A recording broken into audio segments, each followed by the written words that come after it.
nse nga kuma bi follow me na bi ala ya ke ndenga benga Facebook kono ndenga bilina no ablay bay abloba mogo dogolente asigero benembe francima ne dendo nkoro ke dendo nya fitini ka fo nya fitini odoni bite kelenye odon alon tara amerike famille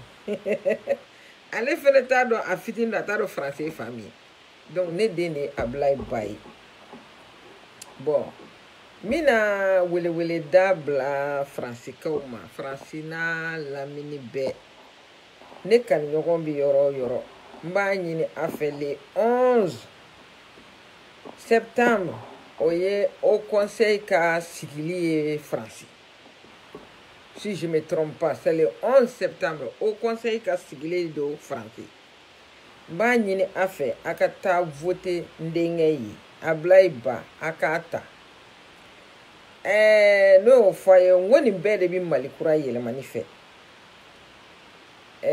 fandan de bi fandan kungo dɔn wallahi billahi fandan de bi fandan kungo dɔn nyaka video dɔw lamɛn ɲininkaliw tɛnguna na a ye ɲɛfɔli caman kɛ mɔgɔw ye o b'a jira k'a fɔ a bi k'i présenter min na a b'a dossier a b'a maîtriser Ablaye Ba a b'a dossier maîtriser au conseil présidentiel a b'a maîtriser parce que dekun caman bɛ yen nɔ karatu caman bɛ yen c'est-à-dire ka mɔgɔw kɛ bolo kɔfɛ fɛnw ye o caman bɛ yen k'a kɛ lemuruba ye k'a bɛn u da ma a da sera o kuma caman ma nin den filɛ nin ye qualité caman b'a la ne bɛ min dɔn parce que i ye mɔgɔ fitinima i b'o dɔn a lamɔna ni tilennenya ye k'a lamɔ ni yɛrɛ dɔn ye k'a lamɔ ni faso kanu ye ka tila k'a lamɔ ni rassemblement ka jama fara ɲɔgɔn kan a lamɔna ni nin bɛɛ de ye donc o tigilamɔgɔ o de ka ɲi jama ɲɛmɔgɔya la ko bi ku mɔgɔ min na o tigi de ka ɲi jama ɲɛmɔgɔya la o kɔfɛ mɔgɔ min bɛ yen n'a bɛ se ka buna hadamadenw fara ɲɔgɔn kan bɛɛ ta bi ku a la ni bɛɛ ta ma ku i la i tɛ se ka jama fara ɲɔgɔn kan bɛɛ ta kule ku la i kana ko bɛɛ kɛ lemuruba ye k'a bɛɛ i kelen dama n'i y'o kɛ jama bi ta donc mɔgɔ mun do o jogo t'a la parce que fandan c'est-à-dire fandan bi lamɔ ni fandanden bi lamɔ ni yɛrɛ dɔn de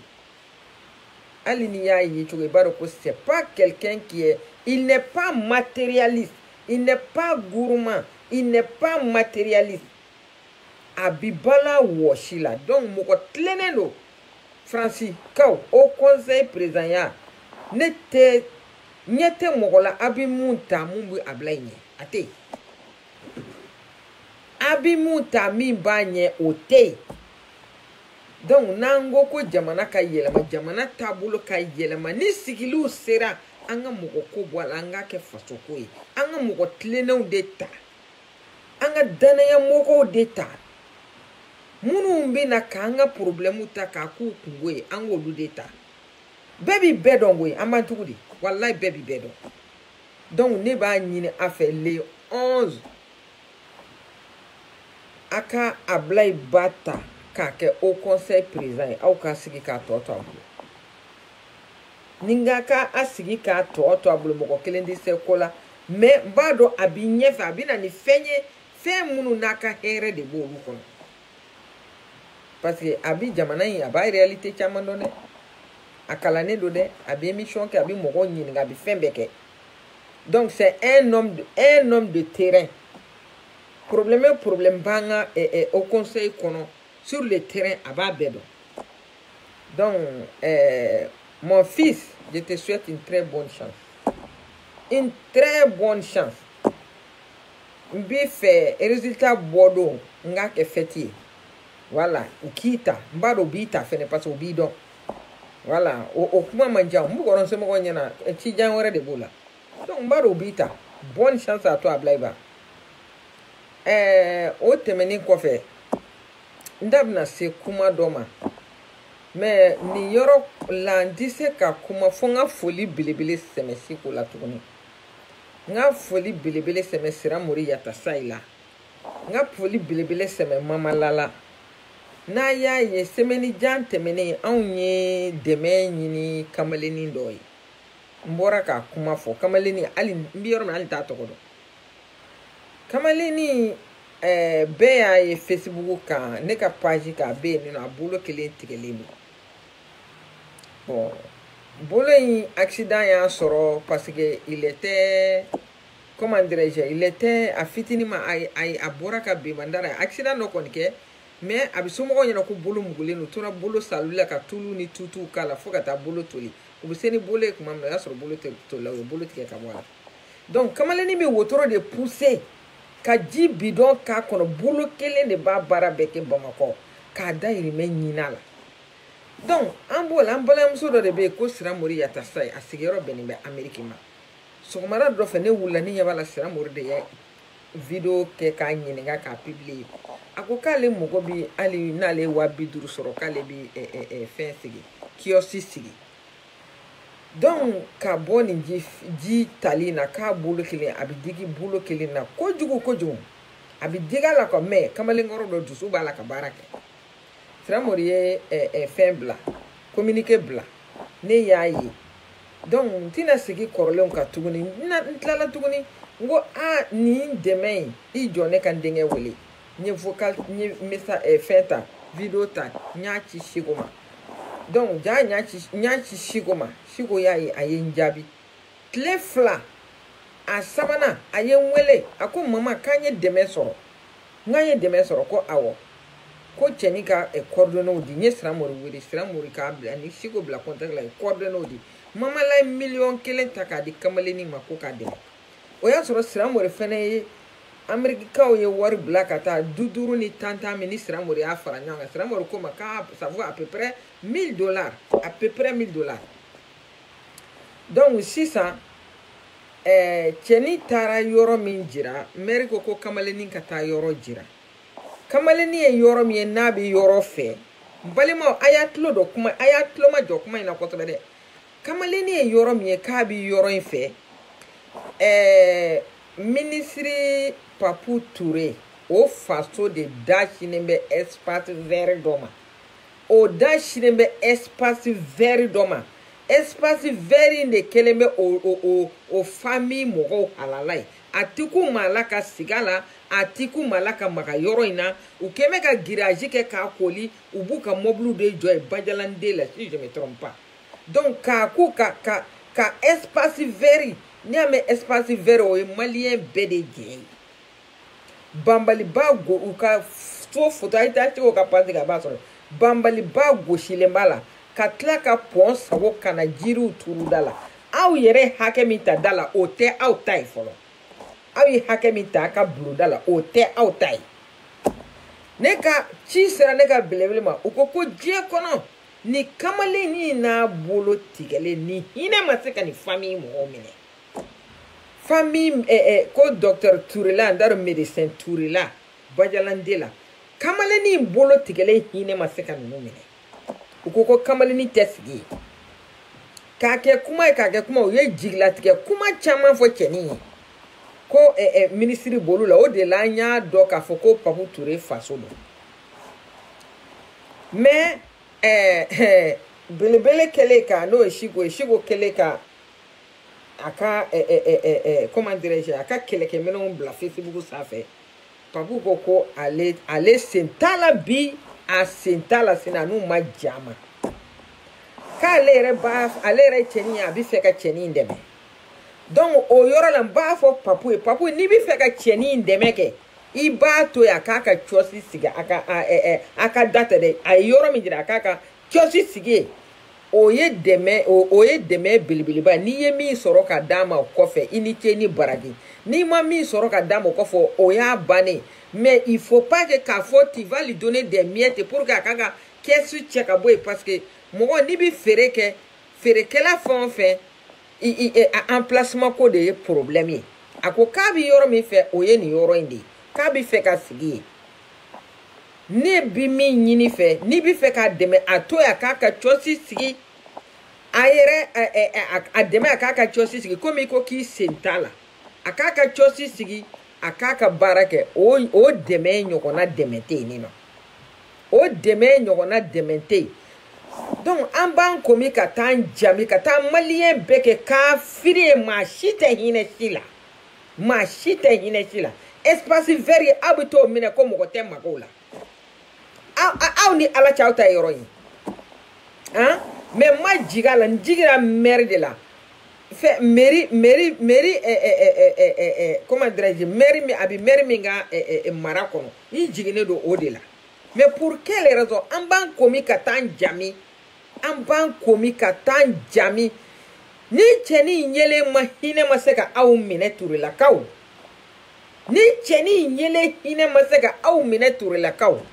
hali ni cɛnin ko k'a b'a ka kiosi sigi aw ka nin terrasse kan aw kan ka cɛnin to a ka kiosi sigi terrasse kan wallahi k'a fɔ a ye nin yɔrɔ in ye anw ta ye anw ka terrasse ye nin mais kɔnti tɛ nin i bi cogo min na an b'i to yen k'i sigi senkɛnɛ bolokɛnɛw n'aw ma hinɛ banabaatɔw la an bɛ taa min n'aw ma hinɛ banabaatɔw la an bɛ taa min o kumana o min ye miliyɔn kelen de ko k'a yɛrɛ dɛmɛ o kun wari ɲɛci to ya k'a k'a dɛmɛ ko nin kana taa fara saraka delilaw ka kɛnɛ ma han minnu ye dɔrɔmɛ 20 ni 10 di sira ma ko ka cɛnin dɛmɛ o kuma olu kun han a yɛrɛ ta ti yɔrɔ fo espace vert ye a ka da sirimɛ espace vert ma aw b'o minɛ k'o k'a ta ye ko mɔgɔ tɛ sigi o la de quel droit an bɛ jamana jumɛn kɔnɔ dɛ an bɛ jamana jumɛn kɔnɔ quelqu'un qui est malade un handicapé à la recherche de sa survie a bɛ ni gɛlɛya k'o la aw ye mun mɔgɔw ye aw ye mun mɔgɔw ye han Papou Touré monsieur le ministre kɔrɔ n'i bɛ fɛ ka cɛnin dɛmɛ a to yen a k'a sigi a sigiyɔrɔ la a k'a sigi a sigiyɔrɔ la an ma foyi ɲini a fɛ a ta tɛ yɔrɔ bi a ta tɛ yɔrɔ kiri ko parce que ko député bɔ a ka so nin bɔ a ka so nin bɔ a ka so i y'a min ye ɲɛma ye koma de b'i la koyi dɔ de mɔgɔ dɔ de y'o kɛ député ye o ministre fɛnɛ mɔgɔ dɔ de y'a k'a ye voilà donc o mɔgɔ modèle aw kan ka hinɛ mɔgɔw de la jama dara aw la ka aw bila ɲɛfɛ aw kan ka hinɛ mɔgɔw la mais donc o bɛ se ka taa kɛ comment dirais-je o bɛ se ka taa kɛ titiri ye aw kunna ka a sigi fantanw kunjɛ la cogo di han a t'a miiri saya la k'a bɛ sa a t'a miiri saya la ko bana fɛnɛ bɛ se ka buna hadamaden bɛɛ sɔrɔ suko ni dugusɔjɛ cɛ tant que jɔn ma sa fɛn bɛɛ juru b'i la a ye cɛnin to yen a k'a kɛ kiosk tigɛ a k'a dahirimɛ ɲini an bɛ min fɛ an bɛ min ɲini a fɛ o y'o de ye diɲɛlatigɛ foyi kan'a sɔrɔ fo ni don min na ni ala ye se k'a ye n'a yɛrɛ ko n bɛ taa n ka butigi dayɛlɛ yen fɛ butigi dayɛlɛ k'a n'a fara ɲɔgɔn na an bɛ ala deli o de la mais anw fɛn o fɛn da bi kuma in na tant que an bɛɛ ma sa k'an ban n'a magara cɛnin na diɲɛ don o don a b'an ye ne ma mɔgɔ wɛrɛ fɔ dɛ an mana maga ni cɛnin na diɲɛ don o don ka a to ya k'a sigi bi parce que da cayara ma ko a bɛna ka na mafiya k'a mafiya an bɛɛ ka contacte an b'a d'a ma kelen fila n'a magara la dɔrɔn a k'an wele o kuma mun kɛra han f'a bɛ k'i kɔnɔ kuma dɔw k'i ye ɲamaden de y'i faso kɔnɔ a bɛ k'i kɔnɔ kuma dɔw ko walahi ko i tɛ maliyɛn yɛrɛ fiyewu han aw ni ala cɛ ni cɛnin jɔlen ɲɛ ni cɛnin jɔlen hinɛ tɛ wolomuso jumɛn minɛ hali n'i ma deli ka kɔnɔ ta sango k'a tiɲɛ n'i ye nin cɛnin jɔlen hinɛ b'i minɛ o hinɛ ma aw minɛ aw bɛ ji da o ɲɛna o ka kasi ni aw tɔgɔ ye o ye aw ma hɛrɛ ye ala fɛ yen aw ni ala cɛ ala bɛ ni cɛnin jigi tigɛli ala b'a juru to aw la ni ala ye ni cɛnin jigi tigɛli juru to aw la o y'a sɔrɔ ala b'a yɛrɛ sɔsɔ donc a y'a to a k'a ka cɔsi sigi a k'a ka baara kɛ an bɛ min ɲini a fɛ o y'o ye an bɛ min ɲini a fɛ o y'o ye voilà Papou Touré i y'i ta fɔ k'a bɔ a la k'i ni u jɛmakan tɛ bi i n'u jɛmakan tɛ sini mais o t'i n'an fara ɲɔgɔn na o t'i n'an fara ɲɔgɔn na cɛnin b'a sigi k'a ka fɛnw feere a t'i tɔɔrɔ fɛnɛ voilà a tɛ tɔɔrɔ n'a ma se k'a dɛmɛ a y'a ye k'a to yen n'a ma se k'a dɛmɛ a y'a ye k'a to yen abisira minga gouvernement tado mairie tado mali tado aka date bi aka date fini aka date bi aka date fini donc ni parti ni ba ni vidéo tigelo fait aya tige ka circuler faut que ta bla papu ka jufa kon voilà ka a bana korom so koti voilà donc ba mo blame donc no bora ni no ali bi mogo bolo atise ka ba idimi yoro la atise ka ba idimi yoro la ami politique keneka politique yɛrɛ tɛ fasoko do fasoko ali bi nin dɔ fara transition kan ko dɔ fara transition kan kuma de bi sen na diɲɛ don o don sisan minnu bolo bi transition da kɔnɔ ka dunni kɛ sisan voilà minnu bi ka transition ka di nɔ u bolo la donc olu de wulilen bɛ k'u jɔ campagne na sisan u tɛ campagne min kɛ ko ka fagali jɔ kɔrɔn fɛ u tɛ campagne min kɛ ko ka solution ɲini maliyɛnw fagali la u tɛ campagne min kɛ ko ka solution ɲini kɛlɛ banni na dɛ u b'o campagne de la ko ka dɔ fara transition kan n'i y'a ye an ko fɛn kana fara transition kan aw ma se ka bɔ ni diɲɛ argument si ye ka mɔgɔw la convaincre argument foyi an ma bɔ n'a ye ka mɔgɔw la convaincre o donc nye video la lajɛ u bi ka don muso dɔ da muso b'a la hali sisan u taara ka taa pont sauter o bɛɛ kama insécurité o bɛɛ kama dɔ kan ka fara transition kan hey n'i tɛ fɛn min dɔn i da bɔ a la dɛ n'i tɛ fɛn min dɔn i sen bɔ a la est ce que nin ye pont sauter ko fɔlɔ de ya pont a sauter ko fɔlɔ de ye bi ya pont ma deli ka sauter siɲɛ joli ka i bɛ ka to fanga la nga ko ibeka desera ni beka desera est ce que point ganga sauter out lela tuguni aka bogo bleni pont min bi banyangarani fenche aka bogo bleni pont ni a utara point sauter o abe shunga baradi sona kabala kanda maye pont bi se ka pont corona rempli ni bogo bleni est ce que na sorla a pont aya devi jugu ke chogo mena ka wori jugu sama ka bo faso kesu kono n'a kun y'a jɔ o jɔ cogo la k'a bɛɛ kɛ béton ye o kun bɛ taa bɔmu don a yɔrɔ jumɛn na ni béton kun don bɔmu kun bɛ taa don a yɔrɔ jumɛn na mais a ye ala minɛ ka dali da dɔrɔn ka bɔgɔ cɛ ka ko kɔrɔ ka sɔrɔ ka gudɔrɔn da sanfɛ terroristes ye dangadenw de ya olu t'anw ɲɔgɔn ye olu t'anw ɲɔgɔn ye walahi ni ko pont sautera ko pont sautera ko utara ko kɔrɔ ko insécurité be a fɔra ɲɔnɔ bɛɛ wani utara ko terroriste bɛɛ wani minɛ i m'o mɛn i m'a mɛn ko terroriste bɛɛ wani minɛ diɲɛ don o don terroriste bi dugu dɔ minɛ dans la région de Ségou diɲɛ don o don bi dugu dɔ minɛ don o don bi dugu dɔ minɛ o de fɔra ye o a juguya tɛ mɔgɔ kɔnɔ fin ko diɲɛ ko c'est-à-dire an ye non voilà asimi mangoya tɛ transition mangoya tɛ foyi tɛ mais mɔgɔ i tɛ se min na i tɛ s'a la de sama da ye sama fa de wallahi i tɛ se min na i tɛ se a la wallahi i tɛ s'a la tant que gouvernement de transition ba anw kunna an b'an si kɛ insécurité la n'a sɔrɔla aw bɛ se ka insécurité aw bɛ se ka ban o maliyɛnw ka gɛlɛya ka aw bɛ se ka ban o k'a ɲɛba aw kɔnɔ mais aw ye nin ta in min kɛ on dirait i kelen bɛ ka c'est comme si n'i ye nɛgɛsotigi taatɔ minɛ k'a kɔ minɛ k'i jɔ n'a ye yala a tɛ ka taa dɛ mali b'o cogo de la bi mali b'o cogo de la bi n'a sɔrɔla a kun kelen bɛ ka au moins fɛn jira an na fɛn dɔ jira an na min b'a jira an na ko jamana bɛ ka bouger mais diɲɛlatigɛ foyi an tɛ se k'an bolo si a ma ko transition ye nin baara kɛ aw ka dɔ fɔ an ye aw ka dɔ fɔ an ye ala kama a bɛ ka fisa Sogɛli yɛrɛ nalen ye o kelen bɛ k'a tɔ bɛ juguya mais a tɛ ka foyi kɛ o a tɛ ka foyi kɛ donc aw bɛ fɛ an si kɛ nin cogo la. Mais on veut bouger. On veut bouger. hein Hachim a la volonté bitle ka fo dien dongo demain bagate Hachim na demain bagate Hachim na kele Hachim n'a pas d'expérience parce que dien kele mais c'est-à-dire maro mina fo chugo mina buna mogo ni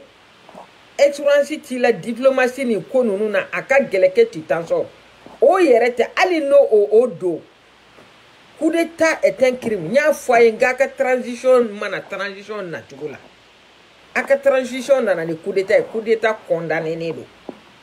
tage coup d'état condamné ne do tubabu te ato ya ka jela tige foye ate se ka foye ke mogo demetina na antina demain soro aya nye munun be ni no nyeto lu kono fitini mi soro ka se ka oke ka fenge donc aw bi fa anga tota tugudi amado million toro la sa aya ke ala ni kira kama amoko damado ni ka intérêt kama akana jamana mine ka jo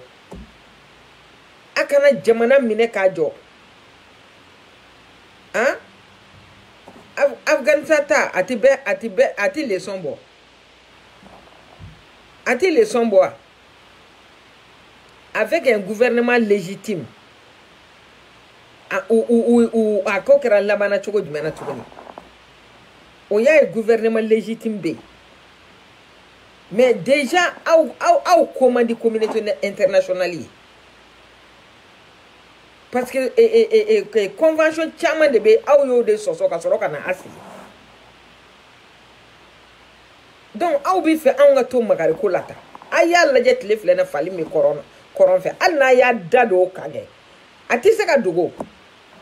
parce que ibe ka tele la shujate la nunu antu shieble ou be ou dade mo do mi tele ka faga dongoro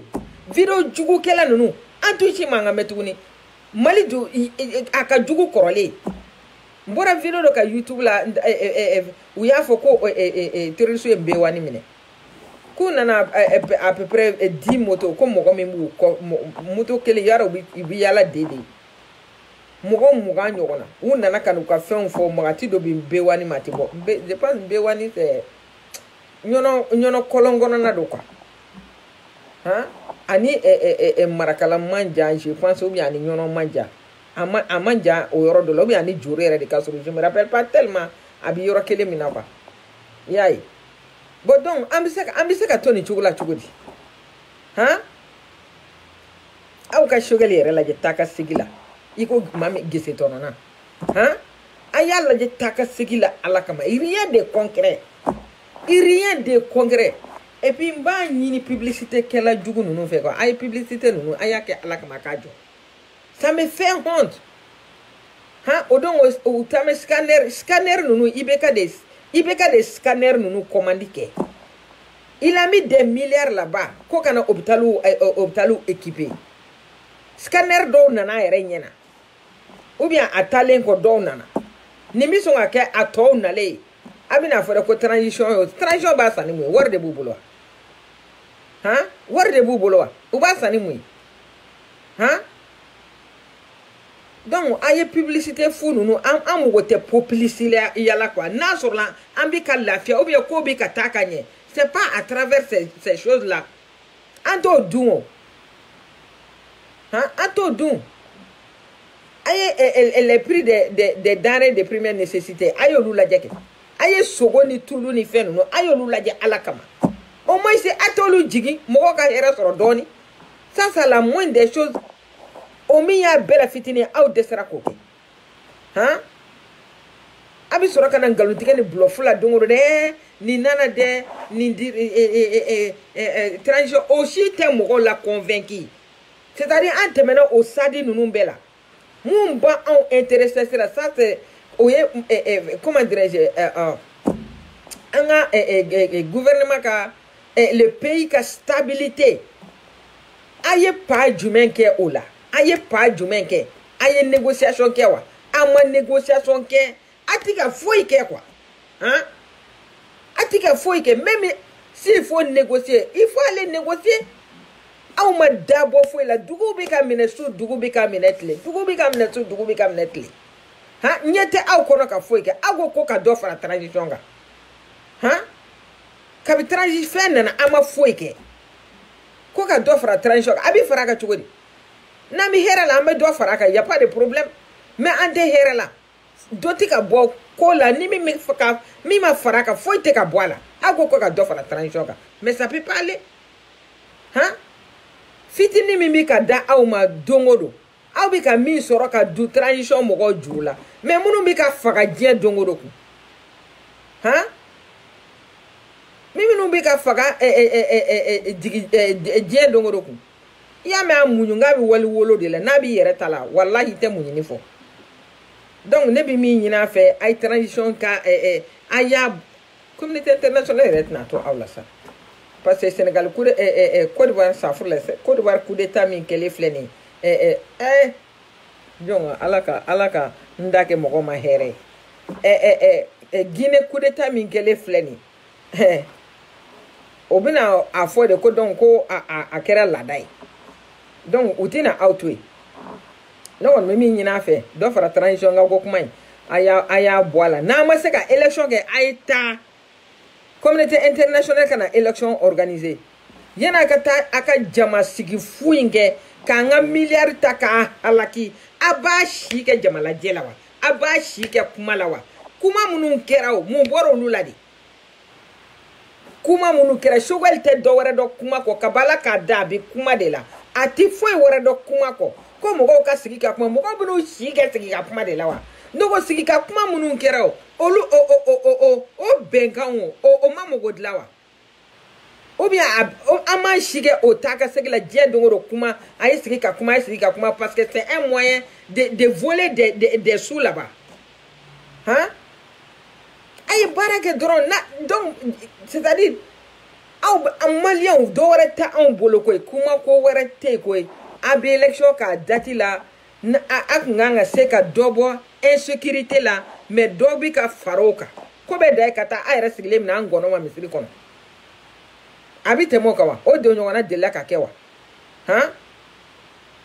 insécurité dantoy kata président siglem na ngono ma misiri kono amaka alaka kuna jayewa ala de ya kuna janyote na sur la cheni me spécialiste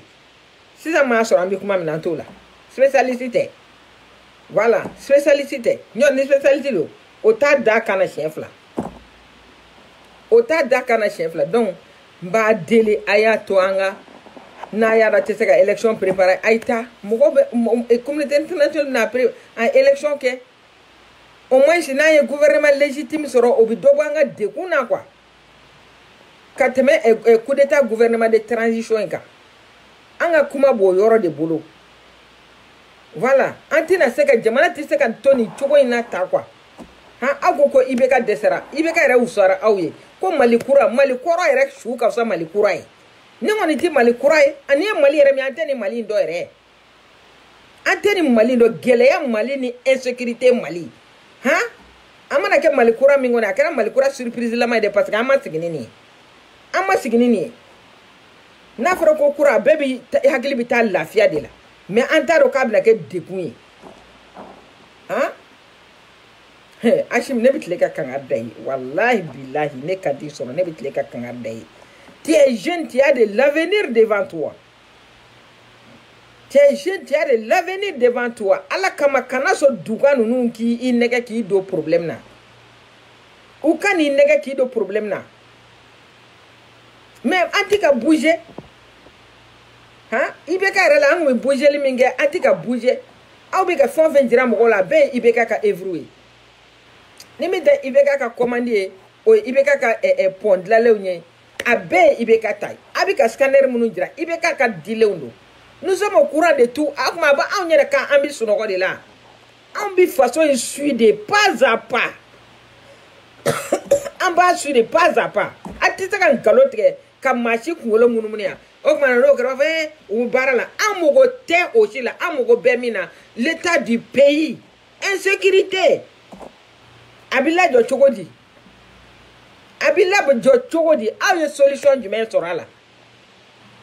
Kuma ere te ka foi ere jamana ere bi se ka basiki chogomi solution bi se ka so problème na chogomi o kuma ere de te ka fo o de c'est-à-dire on dirait que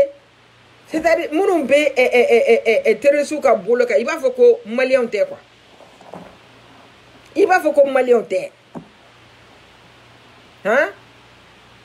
n'u m'u yɛrɛ to terroriste bolo b'u yɛrɛ to u ka fa diɲɛ don o don mɔgɔ bɛna ni marifa ye n'i ma sɔn ta ma n b'i fa i bɛ sɔn a ta ma kɛ pour que u t'i sɔn terroriste ta ma a y'a sigi a mana kɛ fɛn o fɛn a tɛ fɔ an si kɔ bamakɔ dɔrɔn de t'a bolo wa aw k'a sigi a kana foyi kɛ a y'a sigi wallahi a kana foyi kɛ a y'a sigi han an b'an komi ka taa an jami an b'an komi ka taa an jami han k'o tɔgɔ ko baɲangara pɔn sotera hali kunu dɛ o de kama election tɛ se ka kɛ election joli kɛra k'a sɔrɔ mali minɛnen don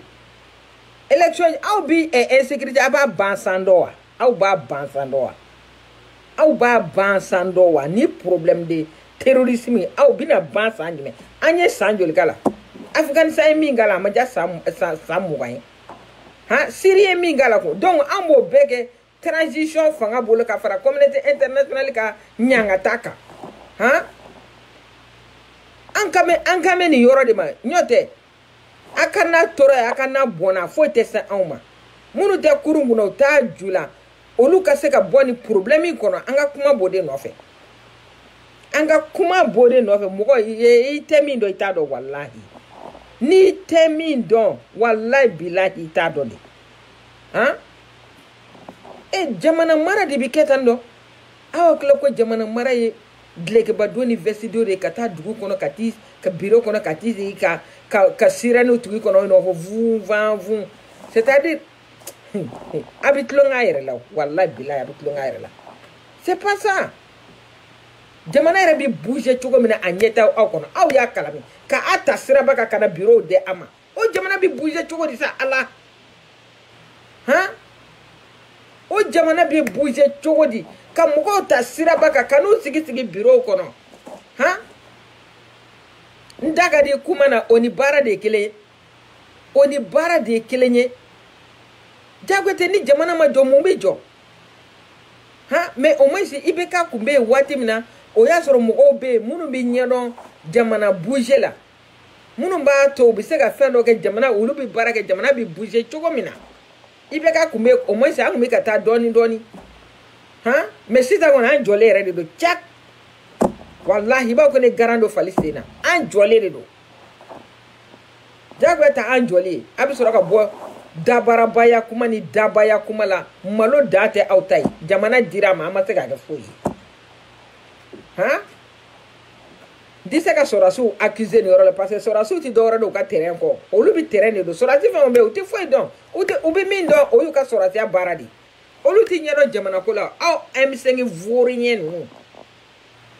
les vauriens réunis du M5 la jamana taara ka di aw ma an y'a dɔn k'a fɔ mɔgɔ kun bɛ M5 kɔnɔ ni IBK y'u gɛn c'est-à-dire ils ont été incapables ce sont des vauriens c'est pour que IBK ban'u la han n'an bɛ taa an bɛ se o a yɛrɛ m'a fɔ wa n'an bɛ taa an bɛ se aw bɛ mun dɔn foyi ka taa sigi CNT kɔnɔ dɔrɔn ka wari minɛ dɔrɔn ka sariya kundanw voter ka di mɔgɔw ma han an sigilen bɛ k'a kɔnɔ walahi a bɛ yen n'an y'a fɛn o fɛn voter dego la ka taa mali don sɔɔri dingɛ wɛrɛ kɔnɔ walahi a tɛ fɔ an si kɔ a tɛ fɔ an si de kɔ transition kuma kɔni vraiment a b'o non Yaya Italie n ka foli belebele bɛ yen Yaya i dusu suma ça va aller i dusu suma n b'a dɔn i dusu kasilen don Yaya Italie i dusu kasilen don dusu kasi ko don n b'o de fɔ mɔgɔw ye o i ma kalan kɛ i ma kalan mɛ hakili b'i la hakili min b'i la n'a sɔrɔ a tun bɛ M5 mɔgɔw la sisan b'a sɔrɔ an bɔra an bougera dɔɔni walahi Yaya sisan b'a sɔrɔ an bougera dɔɔni han i y'i ka kuma dɔ fɔ bi ko u ye mɔgɔ dɔw ta ko k'olu comparer dɔw la bon je sais pas a kuma tɛ n kɔnɔ tuguni quoi comparaison bi ninnu ni IBK ka mɔgɔw cɛ comparaison t'u cɛ o comparaison tɛ yen mɔgɔw bɛ se ka comparaison kɛ cɛ saba de ni ɲɔgɔn cɛ Afrique o cɛ saba ye jɔn ye Alassane Ouattara Paul Kagame ani Cheikh Modibo Jara comparaison bɛ se ka kɛ ni cɛ saba de ni ɲɔgɔn cɛ ni cɛ saba bɔra yen comparaison tɛ yen comparaison foyi de tɛ yen tuguni ni ni cɛ taba bɔra ye comparaison tɛ yen wallahi donc ne b'a fɔ y'a ye k'i bolo da dusu kan ça va aller dusukasi min b'i la a b'an bɛɛ de la o de b'an bila kuma la hali ni k'i tɛ video kɛ cogo cogo wallahi i bɛ bɔ ka kuma tellement que jamana taabolo man ɲi tellement que jamana jɔlen don tellement que jamana jɔlen don an t'a mɛn ko terroriste ka ko kuma kɛra la an t'a mɛn terroriste ka ko sisan sɔrɔdasiw yɛrɛ u bɛ taa kɔrɔ fɛ waati ala de k'anw tulo ma gɛn wallahi ala de k'anw tulo ma gɛn ala k'anw tulo ma gɛn n'o tɛ vraiment ça va pas hein malien wallahi ala ça va pas du tout ça va pas du tout a bɛ sɔrɔ ka bɔ ni photo kɔrɔ ni fɛn kɔrɔ ye k'olu bila Facebook kan dɛ transition nin kɛ on en a marre de vos c'est-à-dire de vos a fɔ a ma cogo di a ka les vendeurs d'illusion an sɛgɛnna nin na quoi min b'an intéressé o y'an ka jamana libération de ne t'a dɔn abada k'a fɔ ko sɔrɔdasi ninnu min na hali bi ka Mali to nin cogo in na wallahi mais rien ne bouge élection ko kuma a date élection ko kuma la ko fo ka dɔ fara transition kan ka dɔ fara an ka dekun ka wayi ka dɔ fara peuple ka souffrance ka wayi nin tɛ aw bɔ ten sala nin tɛ aw bɔ mɔgɔw hinɛ tɛ aw la fo aw bolo don Sogɛli bolo donna 7,000,000 min na k'a ta ministre 25,000 kalo kalo u ye Mali gouvernement wari bɛɛ tila u yɛrɛ ni ɲɔgɔn cɛ c'est-à-dire non c'est pas la peine wallahi c'est pas la peine o de kosɔn ni min nana o b'a fɔ k'ale tɛ taa abada min bolo mana don politique la o b'a fɔ ko ayi ko nin kɔni nin ye ne ka vie baara sɔrɔlen aw ka Sogɛli lajɛ kabi Musa tile ka ba sifin fo k'a si jɛ Sogɛli bɛ ni politique ni nin kulo in na mɔgɔw da la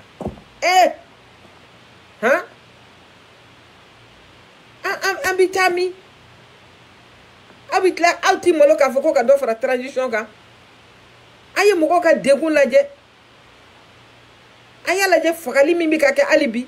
terroristes bɛ ka dugu minɛ diɲɛ don o don insécurité totale ko ka dɔ fara transition kan a ye min sɔrɔ ala kama o b'a bɔ a ye taa ten a ye élection organisée a t'a da mɔgɔw kuma na 6 mois qui reste élection organisation ko kuma ti fɔ recensement ko kuma ti fɔ an bɛna élection kɛ a date la o kuma ti fɔ an ye diɲɛ don o don ko fɔ ka dɔ fara transition kan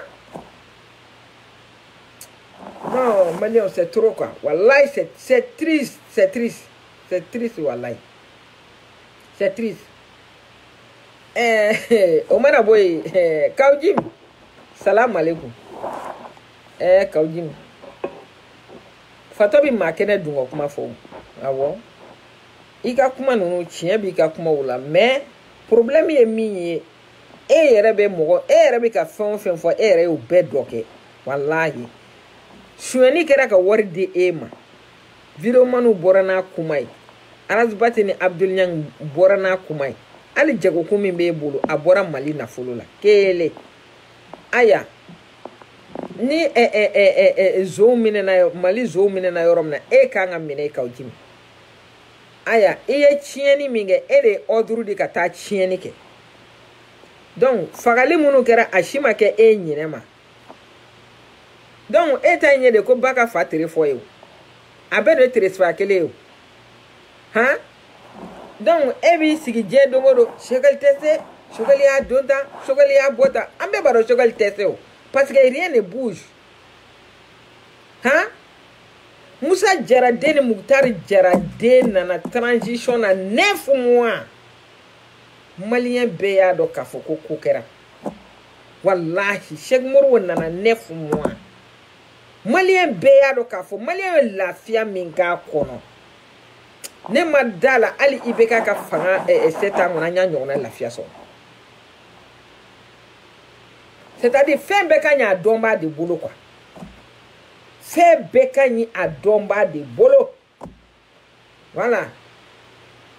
i tɛ fɛn min dɔn n'a dir'i ma i t'a dɔn bon o ko kunkolo gɛlɛya tɛ lettre sɛbɛn mais Sogɛli filɛ nin an tɛ taa kɔ an tɛ taa ɲɛ Kaujimi ye tiɲɛ fɔ Choguel tɛ foyi dɔn a tɛ se wallahi billahi Choguel tɛ se a bɛ ne ni Ala cɛ Choguel tɛ foyi dɔn rien ne bouge connaissance t'a la relation t'a la relation foyi t'a la ni bɛɛ de bɛ baara kɛ fɛn kɔnɔ dirigeant ya kɔnɔ ni bɛɛ de bɛ baara kɛ fanga kɔnɔ relation b'i la ni bɛɛ de bɛ baara kɛ fanga kɔnɔ o de kosɔn n ko cɛ o cɛ bɛ se ka bɔ nin situation in kɔnɔ Cheikh Modibo Jara kelen n'a y'a bɔ a la k'a kɛ diɲɛ cɛ o cɛ ye a bɛ bɔ a da k'a ma ja Ala ka si d'a ma mais ne b'a ɲini Ala fɛ diɲɛ don o don Ala kana o latigɛ ne k'a fɔ ko n y'a fɔ a ye n di Ala deli o la tuguni wallahi n di Ala deli o la n b'a fɛ an kana erreur foyi kɛ Cheikh Modibo Jara ka tali élection mana kɛ hali tako fila kana yala ne bɛ min ɲini maliyɛn fɛ o y'o ye jigi kelen min bɛ ne na a ko la o y'o ye jigi kelen min bɛ na cɛ kelen min bɛ se ka farali kɛ ɲɔgɔn kan cɛ kelen min ni dakun t'a ni diɲɛ maa ci cɛ arankini t'a ni maa cɛ kɛlɛ t'a ni maa cɛ c'est un rassembleur fasoden ɲumanw bɛ yen n bɛ segin a kan tuguni a b'u kɛ ka gouvernement composer un gouvernement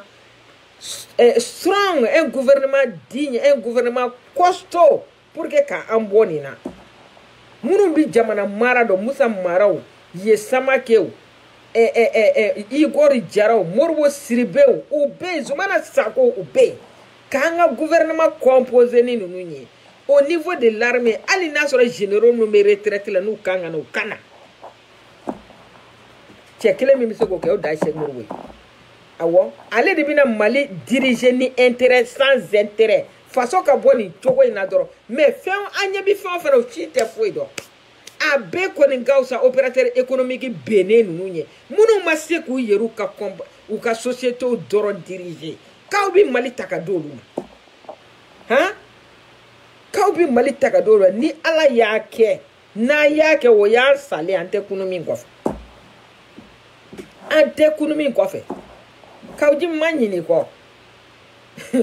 k'i ka parti mɔgɔw ko k'u t'i ka parti la bilen awɔ k'i mogo tɛ mɔgɔ la k'i mogo tɛ mɔgɔ la u ɲininkara ko k'i mogo tɛ mɔgɔ la ko Kawji junior ye problème sɔrɔ k'i mogo tɛ mɔgɔ la Kawji mogo bɛ mɔgɔ la Kawji b'a a ka intérêt de nɔfɛ mais ma deli k'i ta in fɛnɛ ɲɔgɔn ye i ta in fɛnɛ ɲɔgɔnna ye dɛ Kawji bɛɛ ka bali ka ba parti la ten ne y'a fɔ a ye n ko haraka tɛ basi mɔ diɲɛ kɔnɔ awɔ Asa Jawara ko ko f'i ka dɔgɔ sɔrɔ a kɔrɔ e ma dɔn e teliyara ka escalier bala yɛlɛ fɛ Kawji han cɛ i sɛnɛ teliyara ka escalier bala yɛlɛ fɛ dɛ han kelen fila dɔrɔn ka sɔrɔ ka t'i ka parti ko kɛ dolonin kuja ye ka mɛnɛ balaw ka sabu kɛ han ka tila k'a kɛ bilikanboli ye ka boli biribiri ka taa fɛrɛ minɛ Kawji Allah n b'a ɲini Kawji ka parti mɔgɔw fɛ a ye taa fara RPDM kan Cheikh Modibo ka mɔgɔw parce que ne b'a dɔn aw ta ye faso ko ye ne b'a dɔn faso ka bɔ ta a ka da aw ye ne b'a ɲini a fɛ a ka taa fara Cheikh Modibo Jara ka parti mɔgɔw kan n b'a ɲini fasoden ɲuman bɛɛ fɛ a ye taa RPDM na a ka taa inscrit yen hali ni min ma taa inscrit n'i donna gundo soni kɔnɔ i ka voter Cheikh Modibo Jara ye wallahi o dɔrɔn de b'an bɔ nin position in na tan o dɔrɔn de b'an bɔ nin position in na ni sigi ka kuma don a ɲɛ ɲuman b'ale de bolo n'a ni bamajiw bɛ sigi ka kuma ale de bɛ se k'a ɲɛ dɔn ni ale de b'a ɲɛ dɔn ni an kan ka fɛn comment dire constitution kan ka falen cɛ kelen min b'a falen en faveur du peuple malien o Cheikh Modibo Jara n bi da cɛ kelen min na k'a bɛ constitution changer en faveur du peuple malien o Cheikh Modibo Jara n bi da cɛ kelen min na k'a bɛna se ka corruption kɛlɛ o Cheikh Modibo Jara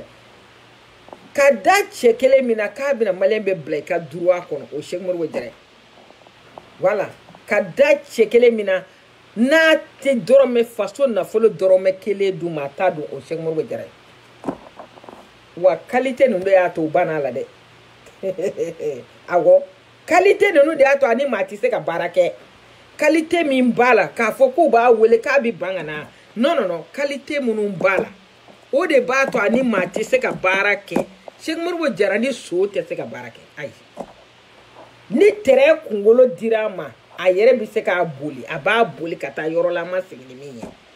mais k'a fɔ ko u bɛ tɔw don gouvernement kɔnɔ k'u bɔ k'u bila non o cɛ t'ale ye ale ni maa tɛ se ka baara kɛ o de kosɔn Sanogo tile la u ye janfa sira la k'a bila parce que a kun sera yɔrɔ la tellement que a ma robinet datugu dɛ a y'a tuyau de bɔ ka taa n'a ye Sanogo yɛrɛ bɔra ka fɔ a ka vidéo kɔnɔ ko hali n'a fɔra ko planton bɛ taa k'a b'a fɔ ko k'o vérifier n'a sɔrɔ k'an ka taa voilà an mɔgɔ b'o tigi de la Mali kɔnɔ bi an mɔgɔ b'o tigi de la Mali kɔnɔ bi voilà sinon miliyari 1,100 kɔw bi du dugu o dugu la o tɛ fantan jamana ye Mali tɛ fantan jamana ye min b'a ko Mali ye fantan jamana ye dɔrɔn c'est-à-dire hakili t'i la ka baara de kɛ sinon Mali tɛ fantan jamana ye walahi min bi sɔrɔ a ba anw bɔ a b'a to anw ka siraw tɛ walu fo ka diɲɛ wuli a b'a to ji tɛ don anw kan fo ka diɲɛ wuli anw man ca miliyɔn 20 anw man ca a b'a to courant tɛ tigɛ anw na abada n'a donna donda fɛ mais a donna mun na a donna sow la k'a don sungurubaw la k'u bila ka taa Dubaï ni fɛn dɔ ka taa sanu san a kɛra bɛɛ ɲɛna donc aw bɛ fɛ ka Mali kura sɔrɔ aw tɛ fɛ ka yɛlɛma kɛ o bɛ kɛ cogo di ni kɔni ni tɛ Mali kura ye dɛ ni kɔni ni Mali ne yɛrɛ tɛ nin sugu dɔn walayi ne t'a dɔn nin ye Mali modèle min ye Mali min ye nin ne t'a dɔn walayi bilayi ne tɛ nin Mali dɔn n tɛ nin Mali dɔn n y'a ɲini Ala fɛ Ala ka solution sɔrɔ nin Mali na ka nin Mali bɔ an da la walayi ka nin Mali bɔ an da la an tɛ nin Mali cogo dɔn an t'a sugu dɔn Kawuji mi bi dɔ kɛ kuma la dɛ walayi bilahi Kawuji mi bi dɔ kɛ kuma la aw ma i ka miliyɔn diri min dir'u ma o kɛra i m'a fɔ k'i ye miliyɔn 5 di k'u ka misiw de sa ko k'olu embauché a kɔni a mana kɛ cogo o cogo olu kɔni bololankolon tɛna bɔ a ko la ni fɛn min sɔrɔla file fiyɛ la n'i da muso i bɛ taa n'o kɛ alhamdulilayi rabbil alamina an bɛ dugawu kɛ Kawuji mi sini yɔrɔ a bɛ yɔrɔ min na Ala ka bɔda nɔgɔya ye Ala ka bɔda nɔgɔya ye musow ye min fɔ tiɲɛ don ni mɔgɔw tugura i kɔ filɛ u la n'i y'a mɛn ɲɛmɔgɔ ye kɔmɔgɔw de b'i la i kɔ filɛ i kɔmɔgɔw la ni ko ye mun sɔrɔ tɔw wele se tɛ ne dɛ ou bien ne se nin ne sera ka nin kɛ ne se nin ne sera ka nin kɛ a ye nin kɛ a ma ɲɛ a ye nin kɛ ɲɛfɔ kɛ mɔgɔw ye mais e b'i da de ka to kule la Choguel nɔfɛ dɔrɔn Choguel y'a don tan Choguel y'a bɔ tan Choguel y'a don tan Choguel y'a bɔ tan mɔgɔw b'u ka ciw dabila ka tugu i nɔfɛ i b'olu ju filɛ a k'a kɛ to a sa furu la i b'olu dangaden filɛ a bɛ se ka kɛ ten wa bunahadamadenya bɛ kɛ ten de Kawuji mi non vraiment nin tɛ jogo ɲuman ye la dɛ nin tɛ jogo ɲuman ye la ka mɔgɔw tugu i kɔ k'u wulu filɛ k'u ye k'u to yen ça c'est pas du tout bon c'est pas bon voilà balimaw n bɛ bi ta bila yan mɔgɔ bɛ nin na n ka foli bɛ a bɛɛ lajɛlen ye ani ce ani baraji a ka tulomajɔ la n yɛrɛ denmuso ni dɔgɔmuso tun bɛ yan Fatat Sumare ani Hakim ba bɛɛ lajɛlen fo Umu Aidara Ibrahim Traoré ala kɔrɔ bɛ yan Jean François Keita n ka foli b'a bɛɛ lajɛlen ye Naɲuma Traoré n ka foli bɛ bɛɛ lajɛlen n ye min tɔgɔ fɔ ani ma min tɔgɔ fɔ n b'a bɛɛ lajɛlen fo Maram Bari Amion Gino n ka foli bɛ bɛɛ lajɛlen ye mɔgɔ bɛ yen n ka foli b'a bɛɛ lajɛlen an bɛ Amion Gino ka Dana Ambasago fo i kelen na Isufu Toloba n'a ka jama k'u fo i kelen na i kelen tɔgɔ la ne kɔni b'a dɔn sɔrɔdasiw de bi ka sira communauté internationale de ɲɛ wa ka donso ninnu dɛmɛ wa je sais pas vraiment i yɛrɛ kɛ Amion Gino n kɛlen k'i ye sama n ko n da maga nin kuma na kuma bɛɛ n bɛ ɲinɛ a kɔ ne ko maliyɛnw a ma se an ka bolomafara fara ɲɔgɔn kan k'a di donsow ma ye ten sa a ma se an ka bolomafara kɛ ɲɔgɔn kan k'a di donsow ma ye maliyɛnw a ma se an ka bolomafara fara ɲɔgɔn kan ka 20 ni 10 bɔ k'a fara ɲɔgɔn kan k'a kɛ ka donso ninnu k'u boloma dɛmɛ ten san joli bɛ kungo kɔnɔ u bɛ si u bɛ tile avec leur vie en danger anw kama ali n'a sɔrɔ la u ti ka a kɛ Bamakɔ an balimaw de don u bɛ ka minnu garder an balimaw de don n balimaw ne b'a ɲini a fɛ a y'a kɛ Ala ni kira kama ni gouvernement ma donsow dɛmɛ k'a ɲini donsow ka communauté mɔgɔw fɛ a y'a lajɛ maliyɛnw ka kɛti kɛ a ka di donsow ma wallahi an ka kɛti kɛ a ka di donsow ma n b'a ɲini a fɛ Ala ni kira kama an ka kɛti kɛ ka di donsow ma ka donsow boloma dɛmɛ ka donsow boloma dɛmɛ ka kɛti kɛ ka di donsow ma ka donsow boloma dɛmɛ vraiment donc n ka foli bi